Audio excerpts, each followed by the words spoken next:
Hello दोस्तों, welcome back to my new video. तो चलिए फिर बाजार रिलेटेड कुछ इंपॉर्टेंट अपडेट्स को डिटेल्ड वे में कवर करते हैं। लास्ट ट्रेडिंग डे यानी फ्राइडे के दिन बाजार में एक शार्प रिकवरी का सेशन हम लोगों ने देखा। निफ्टी 190 पॉइंट्स ऊपर जाके क्लोज होता है और निफ्टी 500 के स्टॉक्स को देखा जाए तो ऑलमोस्ट 80% स्टॉक्स हरे निशान में क्लोज होते हैं और महज 73 स्टॉक्स लाल निशान में क्लोज होते हैं। तो ये अपने में ही एक स्ट्रेंथ का सिग्नल दे रहा है। और आपको याद होगा तो पिछले कुछ दिनों से, स्पेशली 4-5 दिनों का देखा जाए तो एफआई नेट सेलर्स बनी हुई थी। हेविली स्टॉक को बेचा जा रहा था एफआई की तरफ से। कभी 6,000 करोड़ की नेट सेलिंग की जा रही थी तो कभी 5,000 करोड़ की नेट सेलिंग। मगर फ्राइडे के दिन ये जो आंकड़ा है वो थोड़ा कम हो गया है। सेलिंग का जो रफ्तार है वो थोड़ा धीमा हो गया है। एफआई का डेटा देखोगे 27 अक्टूबर का तो सिर्फ 1,500 करोड़ के नेट शेयर्स बेचे गए हैं। देखिए ये डेटा पॉजिटिव नहीं हुआ है। एफआई नेट बायर्स नहीं बन चुके हैं, मगर हाँ जिस तरीके से 25 और 26 तारीख को हुआ था, बेचा गया था, वो डेटा तो ज़रूर अब कहीं ना कहीं नॉर्मलाइज हो रहा है। तो क्या अब यहाँ से मार्केट में वी शेप रिकवरी हमें देखने को मिल सकती है आफ्टर इंटेंस सेलिंग प्रेशर? चलिए उस पर भी एक बार डिस्कशन करते हैं। सबसे पहले फ्राइडे के दिन के ग्लोबल मार्केट के सिनेरियो को देखते हैं।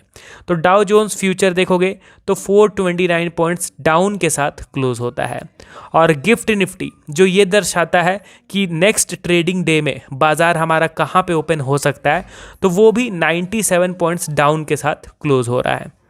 तो अब यहाँ पे देखिए दोस्तों, डेटा जो है वो मिक्स देखने को मिल रहा है।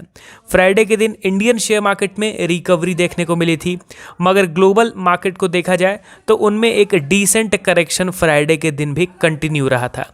तो क्या ये जो छोटा सा तेज़ी फ्राइडे के दिन हम लोगों ने देखा वो नॉर्मल पुलबैक था? आने वाले दिनों में फिर से एक करेक्शन हो सकता है क्या? चलिए एक बार चार्ट पे देखते हैं उसको।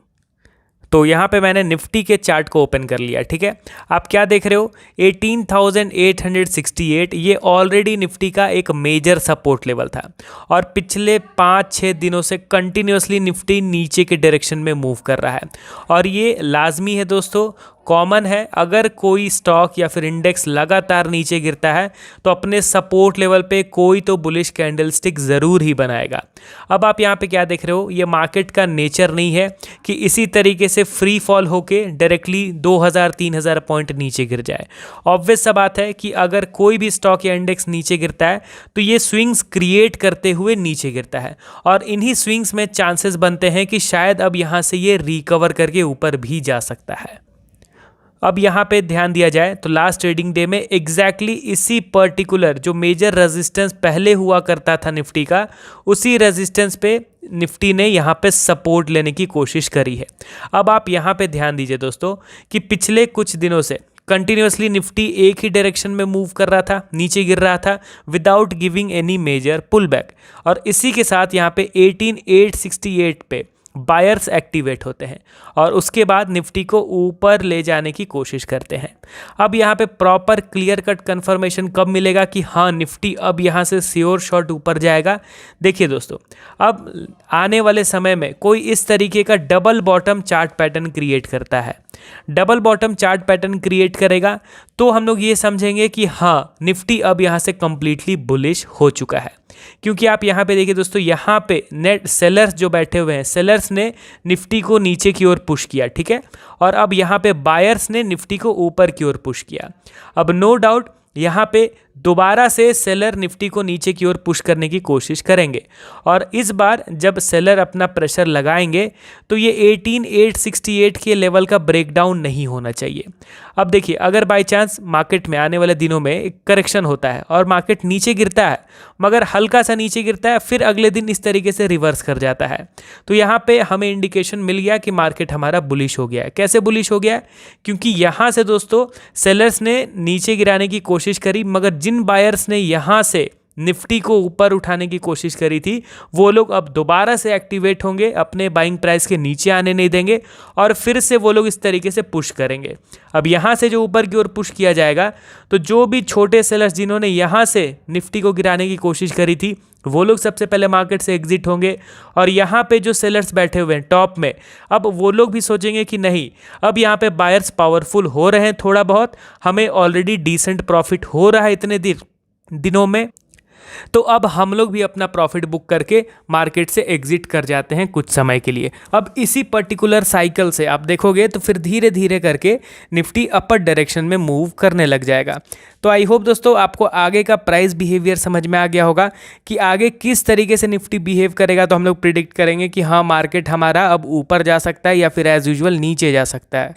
अगर मान लीजिए आने वाले दिनों में एक गिरावट होती है और 18,868 के नीचे आ जाता है, तब आप क्या समझोगे कि यहाँ पे बायर्स ने कोशिश तो करा निफ्टी को ऊपर ले जाने की, मगर वो फेल हो गए, उनके बाइंग प्राइस के नीचे आ गया फिर से।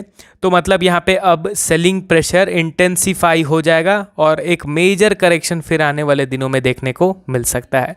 तो दोनों कंडीशंस मैंने शेयर किया, कैसे मार्केट बुलिश हो सकता है, कैसे मार्केट बियरिश हो सकता है।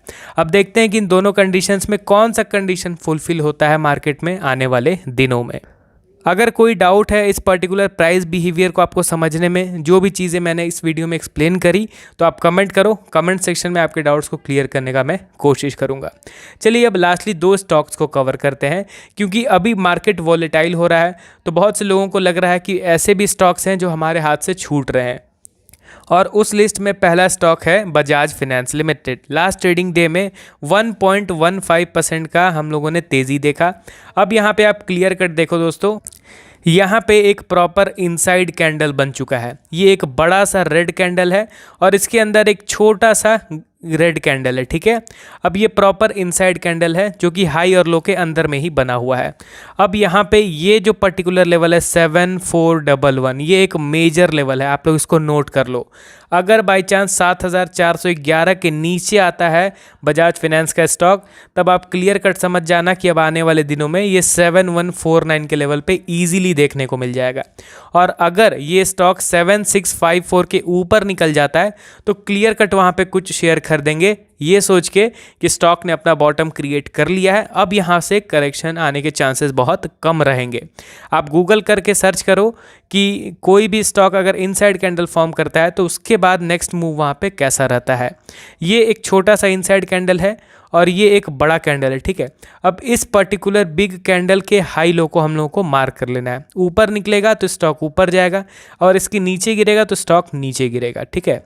चलिए अब बढ़ते हैं लास्ट स्टॉक की ओर हमारे लिस्ट में, fine organic industries limited. Last trading day में 1.8% का तेज़ी आप देखोगे तो लगातार अपने रेजिस्टेंस लेवल से एक मेजर करेक्शन की ओर स्टॉक कन्वर्ट हो रहा था और लास्ट ट्रेडिंग डे में एक छोटा सा रिकवरी का साइन हमें मिला देखने को।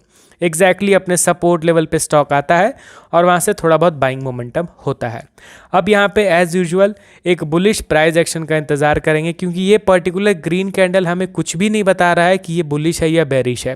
प्रॉपर इनगल्फिंग कैंडल बनता, मारूबोजू कैंडल बनता तो हम लोग सोचते हैं कि हाँ भाई स्टॉक यहाँ से ऊपर जा सकता है, मगर ना यहाँ पे बुलिश कैंडल बना है, मारूबोजू कैंडल बना है, ना इनगल्फिंग कैंडल बना है।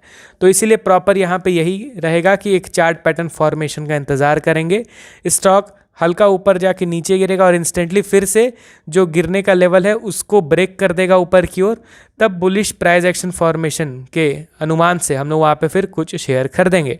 और अगर यहीं से नीचे की ओर गिरने लग जाता है तो फिर 4334 ये इसका नेक्स्ट मेजर सपोर्ट लेवल है। तो चलिए फिर टोटल 2 स्टॉक्स को हम लोगों ने कवर करा और प्राइस एक्शन के हिसाब से हम लोगों ने मार्केट के नेक्स्ट मूव को प्रिडिक्ट करने की कोशिश करी। इसी तरीके के वीडियोस आपको पसंद आते हैं तो कमेंट करो, अपना फीडबैक दो, ताकि इस तरीके के वीडियोस मैं रेगुलर अपलोड करता रहूं। चलिए मिलता हूं नेक्स्ट वीडियो के साथ। Okay then, bye bye.